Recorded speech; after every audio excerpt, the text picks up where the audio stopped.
Jauh timur dari barat, Engkau membuang dosaku.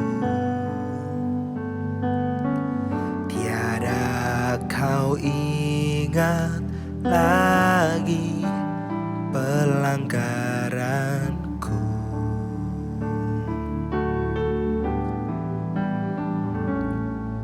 Jauh ke dalam jubir laut, kau melemparkan dosaku. Tiada kau perhitungkan kesalahanku. Betapa besar kasih pengampunanmu, Tuhan. Tak kau pandang hina hati yang hancur. Oh, ku berterima kasih kepadamu ya Tuhan. Pengampunan yang kau beri, pulihkanku.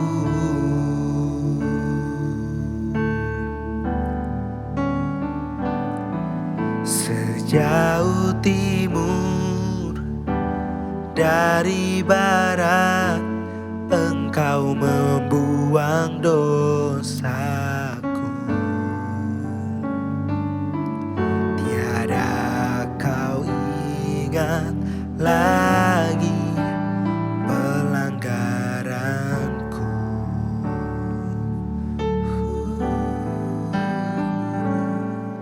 Jauh ke dalam jubir laut, kau melemparkan dosaku.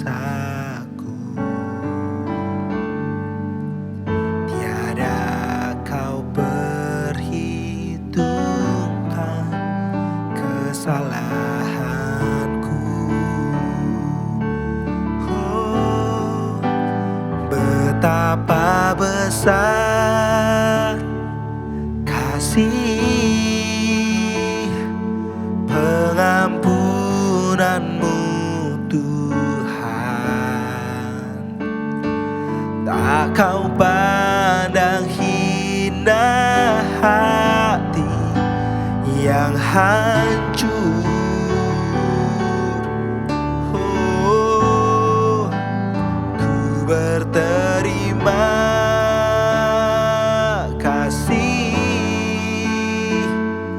kepadamu ya Tuhan. Pengampunan yang kau beri, pulihkanku. Oh, betapa besar kasih pengampunanmu, Tuhan. Tak kau pandang hina hati yang hancur. Oh, ku berterima kasih kepadamu ya Tuhan. Pengampunan yang kau beri, pulihkanku.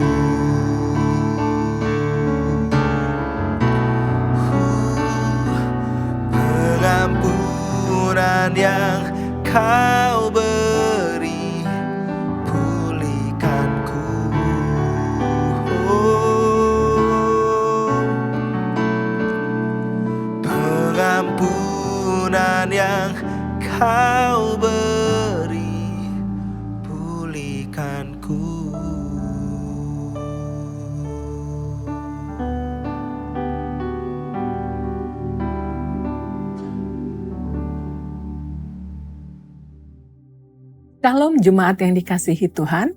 Renungan kita hari ini mengenai pengakuan dan pujian kepada Tuhan. Terambil dari firman Tuhan 1 Raja-Raja 10-9. Terpujilah Tuhan Allahmu yang telah berkenan kepadamu sedemikian, hingga Ia mendudukan engkau di atas tahta kerajaan Israel. Karena Tuhan mengasihi orang Israel untuk selama-lamanya, maka Ia telah mengangkat engkau menjadi raja untuk melakukan keadilan dan kebenaran. Jemaat yang dikasihi Tuhan, 1 Raja-Raja 10 ayat 9 berisi pujian Ratu Negeri Seba kepada Salomo dan juga kepada Tuhan.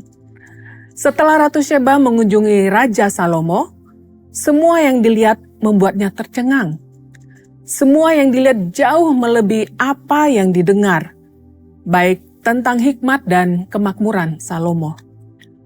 Ratu Negeri Seba mengatakan betapa berbahagianya orang-orang yang hidup bersama Salomo.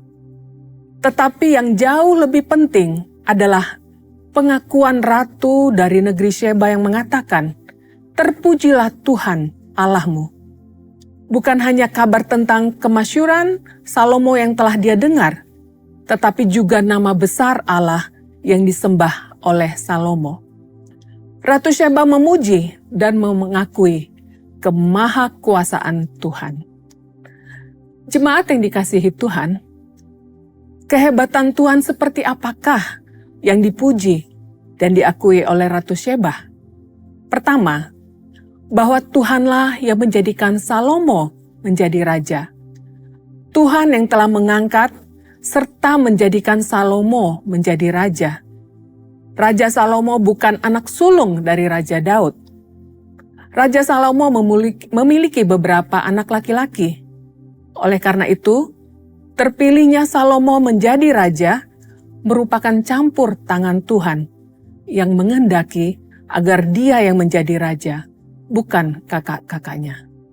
Yang kedua, bahwa Tuhanlah memberikan hikmat dan kekayaan kepada Raja Salomo.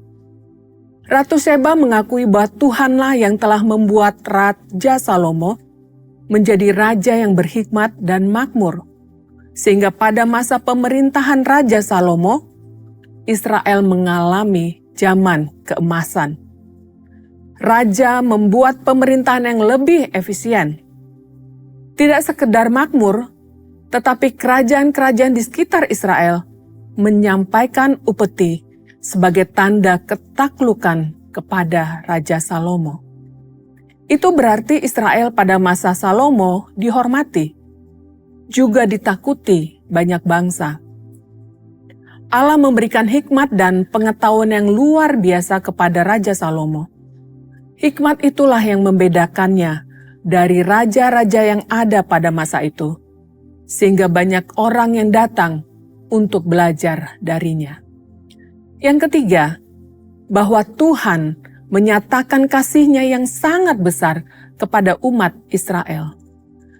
Tuhan menganugerahkan hikmat dan kekayaan kepada Raja Salomo, karena Tuhan juga mau memberkati bangsa Israel. Jemaat yang dikasihi Tuhan, bagaimana dengan kita? Apakah kita menyadari dan mengakui bahwa semua kemampuan, bakat, talenta, hikmat, kecerdasan, pencapaian, kesehatan, dan harta yang kita miliki itu adalah semua dari Tuhan? Apakah orang lain mengetahui bahwa semua itu dari Tuhan, sehingga mereka mengakui dan memuji Tuhan atas semuanya? Tuhanlah yang menjadi sumber segala kebaikan dan yang memampukan kita untuk mendapat menjalani kehidupan dengan semua kebaikan yang ada di dalamnya. Kita harus menjadi orang yang dapat diandalkan, menjadi kesaksian, dan menjadi berkat lewat kata dan tindakan. Mari kita berdoa. Bapa kami yang di surga, kami mengucap syukur, sungguh Engkau Tuhan yang baik dalam hidup kami. Engkau adalah harapan, sumber pengharapan dan kekuatan kami. Terima kasih Tuhan Yesus buat perenungan-Mu hari ini. meneguhkan iman kami Tuhan. Betapa berharganya kehidupan kami ya Tuhan Yesus. Engkau telah menciptakan kami di dunia ini sesuai rencana-Mu ya Tuhan. Pakai kami untuk menjadi alat kesaksian dan juga saluran berkat buat banyak orang. Sehingga lewat kehidupan kami, orang lain dapat melihat kebesaran Tuhan, dapat memuji dan memuliakan Engkau ya Tuhan. Terima kasih ya Tuhan Yesus. Terus jagai dan lindungi kami ya Tuhan. Berikan kami hikmat Tuhan dalam menjalani hari-hari kami. Terpujilah nama-Mu Tuhan Yesus dari sekarang sampai selama-lamanya. Dalam nama Yesus Kristus kami berdoa dan mengucap syukur. Haleluya. Amin. 1 Raja-Raja 10. Kunjungan Ratu Negeri Sheba. Ketika Ratu Negeri Sheba mendengar kabar tentang Salomo, berhubung dengan nama Tuhan, maka datanglah ia hendak mengujinya dengan teka-teki. Ia datang ke Yerusalem dengan pasukan pengiring yang sangat besar, dengan unta-unta yang membawa rempah-rempah, sangat banyak emas dan batu permata yang mahal-mahal. Setelah ia sampai kepada Salomo, dikatakannya segala yang ada dalam hatinya kepadanya. Dan Salomo menjawab segala pertanyaan ratu itu. Bagi raja tidak ada yang tersembunyi, yang tidak dapat dijawabnya untuk ratu itu. Ketika Ratu Negeri Sheba melihat segala hikmat Salomo dan rumah yang telah didirikannya, makanan di mejanya, cara duduk pegawai-pegawainya, cara pelayan-pelayannya melayani dan berpakaian, minumannya dan korban bakaran yang biasa dipersembahkannya di rumah Tuhan, maka tercenganglah ratu itu. Dan ia berkata kepada raja, "Benar juga kabar yang kudengar di negeriku tentang engkau dan tentang hikmat-Mu, tetapi aku tidak percaya perkataan-perkataan itu sampai aku datang dan melihatnya dengan mataku sendiri. Sungguh setengahnya pun belum diberitahukan kepadaku. Dalam hal hikmat dan kemakmuran, engkau melebihi kabar yang kudengar. Berbahagialah para istrimu, berbahagialah para pegawaimu ini yang selalu melayani engkau dan menyaksikan hikmat-Mu. Terpujilah Tuhan, Allah-Mu, yang telah berkenan kepadamu sedemikian, hingga ia mendudukan engkau di atas tahta kerajaan Israel. Karena Tuhan mengasihi orang Israel untuk selama-lamanya, maka ia telah mengangkat engkau menjadi raja untuk melakukan keadilan dan kebenaran." Lalu diberikannya kepada raja 120 talenta emas, dan sangat banyak rempah-rempah dan batu permata yang mahal-mahal.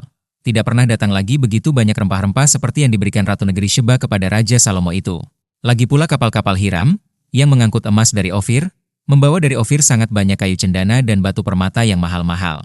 Raja mengerjakan kayu cendana itu menjadi langkan untuk rumah Tuhan dan untuk istana raja, dan juga menjadi kecapi dan gambus untuk para penyanyi. Kayu cendana seperti itu tidak datang dan tidak kelihatan lagi sampai hari ini. Raja Salomo memberikan kepada Ratu Negeri Sheba segala yang dikehendakinya dan yang dimintanya, selain apa yang telah diberikannya kepadanya sebagaimana layak bagi Raja Salomo.